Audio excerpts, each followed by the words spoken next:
main thing. Frigid, below-zero wind seeped through the cracks of the college beater car my boyfriend was driving along toward northern Maine.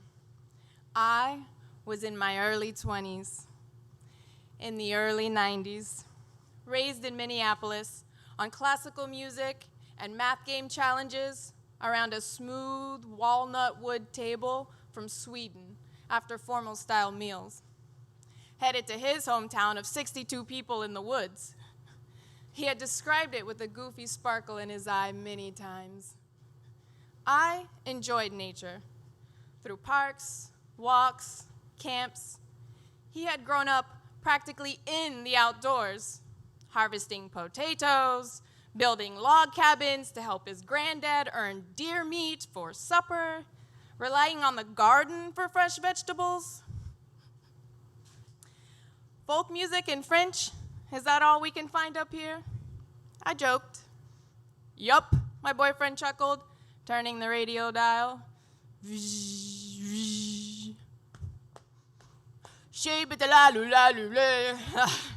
you understand it? Pretty much. The nuns beat our kind of French, Québécois, out of us at school, but I still understand. My mom, dad, and grandparents speak it. How interesting, I thought. We arrived in the dark and tiptoed in. His mom and dad jumped up to greet us. They were each at most 5 feet tall, with big smiles, even in the middle of the night. The next morning, they told proudly of their culture.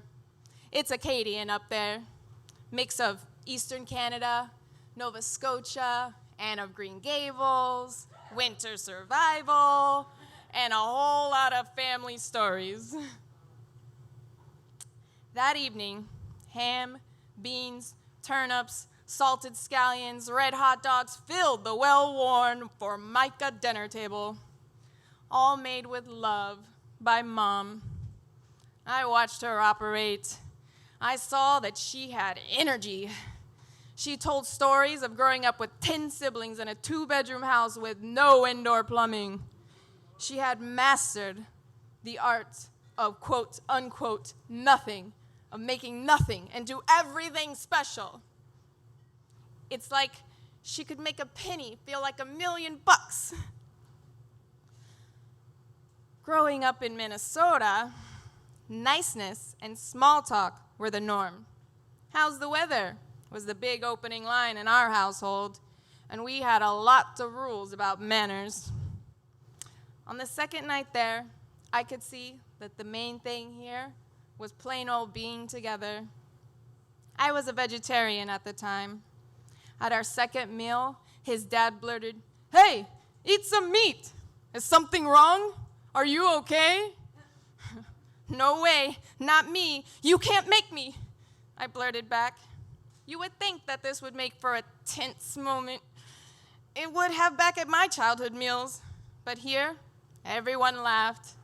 Goofiness was part of the package. I happened to have a miniature water pistol on my keychain at the time. Not sure what possessed me to use it, but I could not resist. Here's the scene. After mowing down the lawn and loading the wood into the cellar with Mom, Dad was dozing on the 80s era brown stagecoach patterned sofa.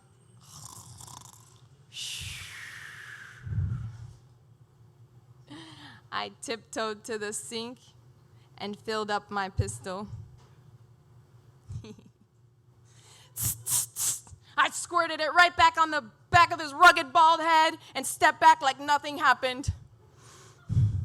He opened one eye, turned, and chuckled. The next morning, I met my boyfriend's grandmother. It took just a 1-mile walk up the only road in town to get to her old, blue, wood-paneled 2-bedroom house. Tidy as can be. She sat in the living room and talked about her children, grandchildren, and beyond.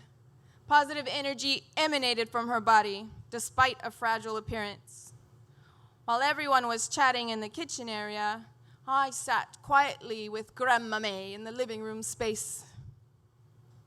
I dared to lean in and ask and whisper my curious questions. How did you have 11 kids? How did you do it? Raising her thin, vein-decorated hand, she slapped it down on her knee and smiled and leaned in too. Well, you see, we did not have TV back then. We needed something to do. And she laughed, a look of delighted memories in her smile. Her main thing was love. It was like she had little packets of love in her pockets, and she was craving to send you home with one. I kept seeing this hard-working, knee-slapping spirit at every turn. How could you not feel at home with this family? After visiting, we returned and had leftovers for lunch. The at-homeness I was feeling there prompted me to take a nap on the cozy couch. Peace. Brr! What was that? Zap, zook, yikes. Freezing cold water. I shot up, and there he was, my boyfriend's dad, pointing a real life-sized water pistol at me. He got me back. Yes, right on the back of my neck. Ouch, cold.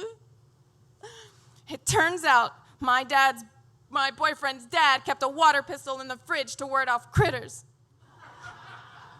Oh my, what a moment. We all laughed so hard we nearly peed our pants. After we caught our breath, another homemade dinner was launched. The evening was capped off with some chill time. Die Hard, our choice. Country music videos, his mom and dad's choice. My boyfriend was so relaxed with this simple evening. The main thing to him was getting to see his folks happy. The next morning, it was time to head back. I was seatbelted in for the 10-hour drive back to our college town. Curled up in a hand-quilted blanket, his mom insisted I accept for my apartment. Cozy. I began pondering and sifting over the visit. Well, rehashing, really. Was I too much? Would they ever have me back? I was an insecure young lady for various reasons, but that's a chat for another day. Anyhow, during our first stop to fill up on gas and bitter coffee, my boyfriend teased, "Hey, do you know what my dad said?" Okay. I whimpered, bracing myself. Well, he pulled me aside. Yeah, and? Well, you really want to know? Just tell me. Ah! Yeah, he said, she's a keeper. I thought for sure he was going to say, you better be careful. But his dad liked me. Wow, really? Thankfully, I felt like my boyfriend's folks were keepers too. And the main thing is, we all stuck together. It's been 30 years since I married that man. The main thing is still togetherness and love to keep each other going.